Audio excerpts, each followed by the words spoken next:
자, 그럼 보다 자세하게 살펴보도록 하죠. 조세는 우리나라의 장애인 복지 시책과 대부분의 장애인 소득 보장 정책의 재원이 됩니다. 특히 장애인 복지 시책이라고 하는 것은 정부가 수행하는 사업을 시책이라고 해요. 대부분은 분권 교부세로 집행이 되는 보건복지부 지방 이양 사업이 차지하고 있습니다. 보건복지부 지방 이양 사업이라고 하는 것은 뭐냐면 지방 이양이라고 하는 것은 옮겼다는 거예요. 옮겼다. 그래서 지방으로 옮겼다. 지방으로 옮겼으면 어디서 외초에 있었던 데가 있었겠죠. 그게 바로 중앙정부예요. 중앙정부가 했던 사업을 지방정부로 넘긴 겁니다.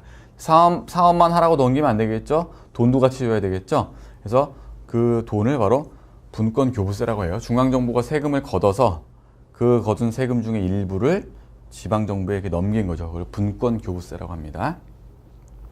그래서 2005년부터 이 지방 이양 사업이 시작이 되고 있고, 그래서 이런 그 경상적 수요 사업, 운영비 같은 그런 것들에 지출이 되고, 또 비경상적 수요 사업 등등의 이러한 그 조세가 사업비로서 지출이 되고 있습니다.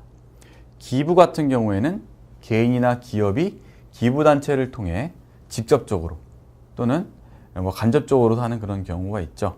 그래서 기부를 통해서 이 기부금을 사회복지공동모금회나 민간복지재단에 기부를 함으로써 사회복지 사업이 이루어지고 있습니다. 그리고 우리가 이제 장애인 복지 재정의 집행 방식을 한번 살펴보도록 하겠습니다. 이렇게 여러 가지 재원들이 있는데요. 이러한 재원들이 어떻게 집행이 되는가라고 하는 것들을 살펴보도록 하죠. 국내 사회 서비스 재정 집행 방식의 지배적인 방식이 바로 기관 운영비 지원과 또 기관 위탁 계약이 되고요. 장애인 복지 서비스도 역시 마찬가지로 이러한 방법을 통해서 이루어지고 있습니다.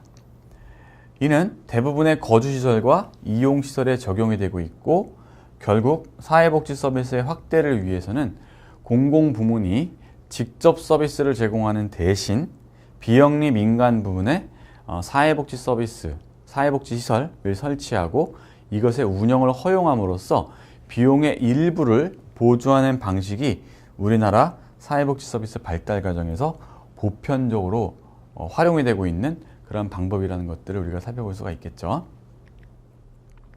그리고 2007년 정부의 사회서비스 바우처 사업 그리고 노인 장기요양 보험 도입을 통해서 비로소 그 사회서비스의 새로운 재정 할당 방식으로 서비스 이용자에게 서비스를 구매할 수 있도록 하는 바우처 방식이에요. 바우처 방식이 확대되고 있고, 장애인 복지 서비스에서는 이 장애인 활동 지원 제도와 그리고 장애아동 재활 치료 서비스 등에서 이러한 바우처 방식이 활용이 되고 있습니다.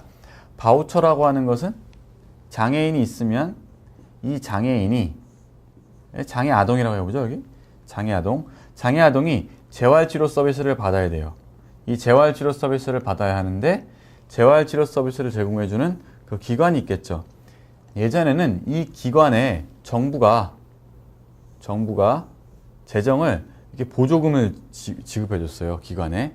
그런데 바우처라고 하는 것은 이 보조금을 기관에 주는 것이 아니라 이용자에게 주는 거죠. 이용자에게 주고 이 이용자가 여러 기관 중에서 선택할 수 있도록, 그죠? 저기 잘한대더라. 소문이 나는 거죠. 그렇죠?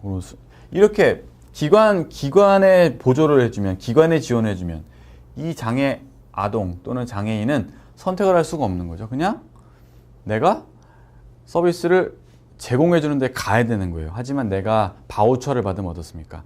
바우처라고 하는 것은 딱 내가 지출할 수 있는 용도가 정해져 있는 거죠. 그러면 내가 좀 더 자유롭게 선택할 수 있는 그런 권리가 주어지는 거죠. 그런 방식이 도입이 되었다라고 이렇게 재정이 또한 집행이 되고 있습니다.